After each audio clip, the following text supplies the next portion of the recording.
All right, hey everyone, this is Drew with Aaron, and we are back for the semifinal match, this time between Spencer Ramsey on Blue-Red Splinter Twin and Alex Leblanc on an aggressive junk deck.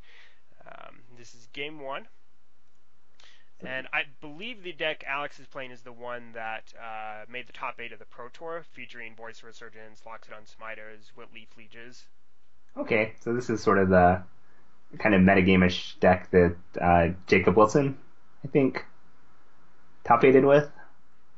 Yep, and we have a couple fetch lands being played by both players. Alex being on the play, led off with a fetch land and then passed the turn, and then Spencer for his turn cracked his fetch land on his main phase, and Alex responded with his own fetch land, so we're resolving those lands coming into play. Temple Garden for Alex and an island for Spencer. That island you're not particularly a fan of. I do like cracking the fetch in response to play around Stifle. Good legacy play. Yep, good legacy one-upmanship. I believe Trick Mind is a legal card in Modern, right? Yes, it costs 2, but. Yep. Alright, so Spencer resolves the Serum Visions, putting 1 on top and 1 on the bottom. Alex goes ahead and untaps. His deck and his lands not, in the most parallel or perpendicular positions, but he does not have a 2-drop, so he just plays a Verdant Catacombs and passes the turn. Spencer plays another Serum Visions for his second turn, revealing a Lightning Bolt and the Splinter Twin as the cards. Goes ahead and opts to leave both on top.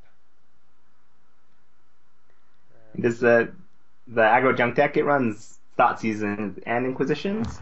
I think it just had. I think I looked at the list that Sam Wilson had. I'm not sure what Alex had, but I believe Wilson's list only had Thoughtseizes. Okay. Yeah, I don't think this deck plays quite as much disruption as maybe the more conventional Abzan decks. But obviously there's removal as well in the form of Path to Exile and Abrupt Decay. Great, and Abrupt Decay is a great card for this matchup. Can't be countered and kills an important either Pestermite or Deceiver Exarch. So definitely a good one to have in your deck. Alex cracks his third fetch for the game, getting a basic forest and leading off with the first creature which is a Loxodon Smiter. And that's a 4/4, can't be countered, so pretty good in this situation. Playing against Twin's interesting though, because you're always on this turn. I'm always like, oh, I hope I'm not dead. Yeah, I do like Smiter against the Twin deck. On the play in particular, they can't counter it, so they can't answer it with a card like Remand or Mana Leak. It's also difficult for them to kill with red removal. They often have to use 2 spells to deal with it. But like you were saying, playing it on the draw is a little bit scarier, since if you play it into 3 mana and they just have the combo, you're just dead at that point. But Alex was on the play, so he's able to play it without too much of an concern. And Spencer does have a Pestermite for his turn 3.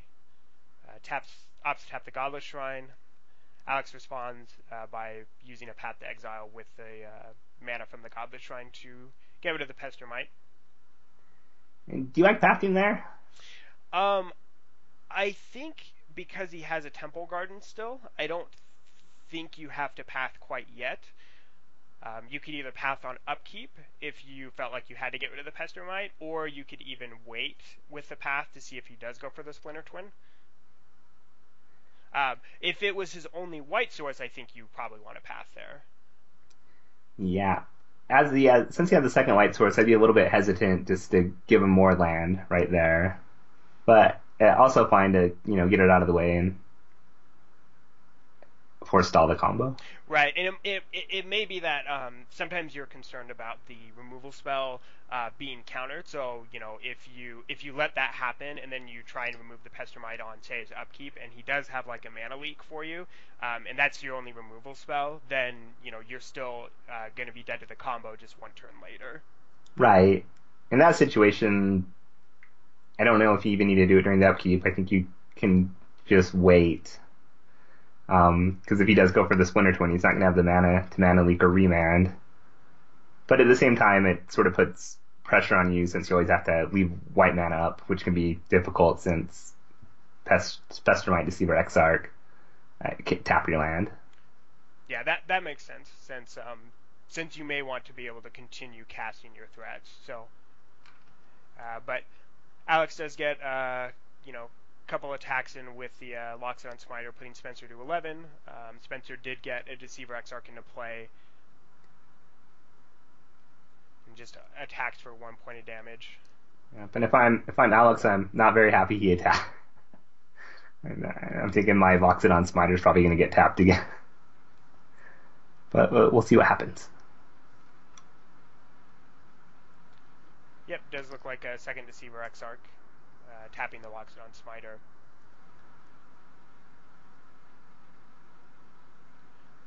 Alex plays I believe that was another Temple Garden.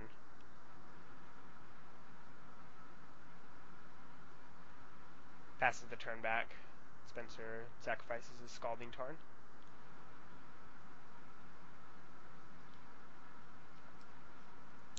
And gets a Steam Vents, puts it into play tapped.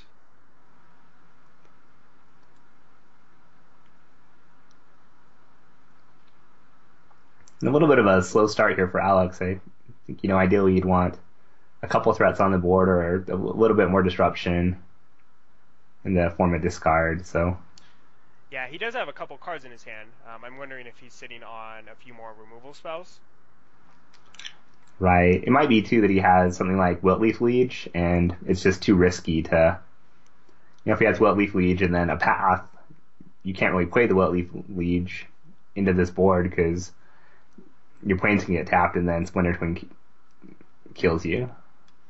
Yeah, that makes sense. And Spencer has a third Deceiver Exarch, tapping the Smiter for a third time. The poor Smiter. He has that big hammer. He's like, I'm going to hit people, and then it's just Agents of Phyrexia tapping him every turn. And Alex taps 3 mana, plays the second Loxodon Smiter. Of course, it's unable to be countered.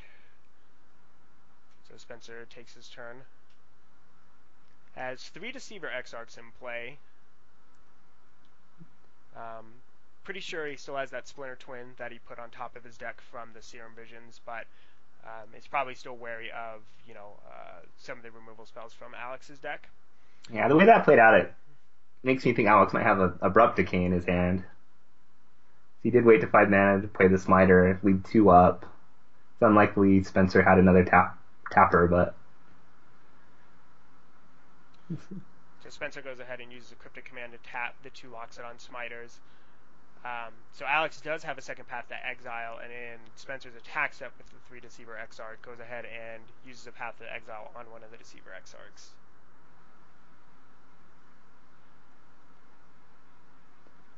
Spencer is thinking about with the path to exile on the stack, goes ahead and searches his deck, getting an island. Spencer, I will make this observation. He does have an interesting mix of islands. Yeah, it's even more tilting that they're not all the same. Like, I can see saying, oh, I'm going to play these revised islands, but then there's these other random islands that don't match. Yeah, I think that island is even the Europe Venice island. So one nice island. Yep, and then I think is that a Zendikar island? Something from one a set. I don't know what set it's from, but it's making my heart cry. I think those Loxodon Smiters are angry about it too, so they feel like they need to rectify the situation. I don't know if they're ever going to hit Spencer again, but they can have high hopes. Yeah, they have been getting tapped quite a bit. All right, so Alex does finally get an attack in with both the Smiters. Spencer responds to the attack with an Electrolyze, one pointed at one Smiter and one pointed at Alex's life total, and then uses a Lightning Bolt to finish it off. But Spencer does take 4 from the second Smiter.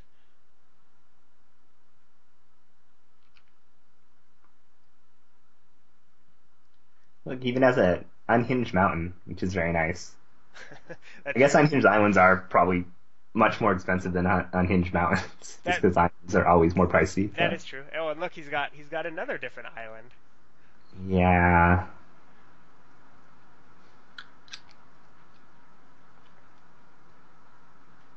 I, I actually played a couple events with a deck with only white bordered basic lands, and I actually really liked it a lot with fetch lands because when you're searching through your deck, you can search very quickly to find the basic land that you need.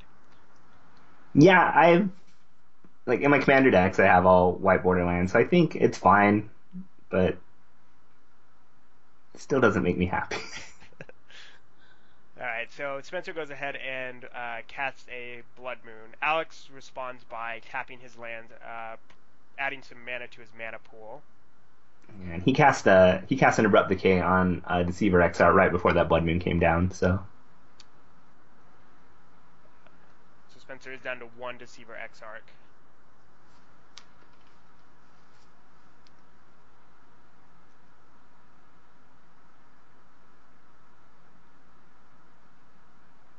Spencer casts a Remand, targeting the Blood Moon still on the stack, while Alex has the mana in his pool. That's kind of an interesting play. that is an interesting play.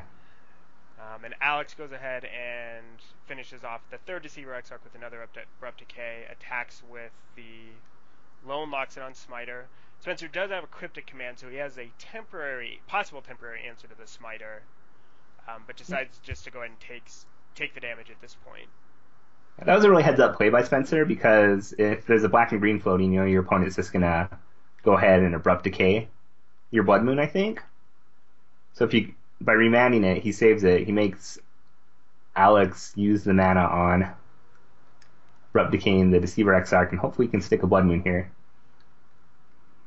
Alex taps two lands, possibly with yet another Abrupt Decay, and yep, he does have the Abrupt Decay taking care of the Blood Moon. He does have the Cryptic Command for the Smiter, so he's not quite dead yet.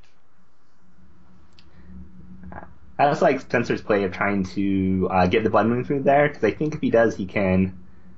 If the Blood Moon does resolve, he can just bounce the Smiter, and that's the same as removing it, because I don't think there's correct mana to play it if a Blood Moon were out. Yeah, I believe Alex's lands are currently a Temple Garden, an Overgrown Tomb, two Temple Gardens, an Overgrown Tomb, a Godless Shrine, and a Forest. Yeah, so I like that line by both players. Great having the other Blood Moon, and now Spencer just has a couple Splinter Twins and a Spell Snare. Alex, instead of a Loxodon Smiter, goes for a Siege Rhino, which does finish Spencer off as he was at 2 life. All those Loxodon Smiters finally doing enough damage to eventually finish him off. So we'll be back for Game 2, guys, of the semifinal match.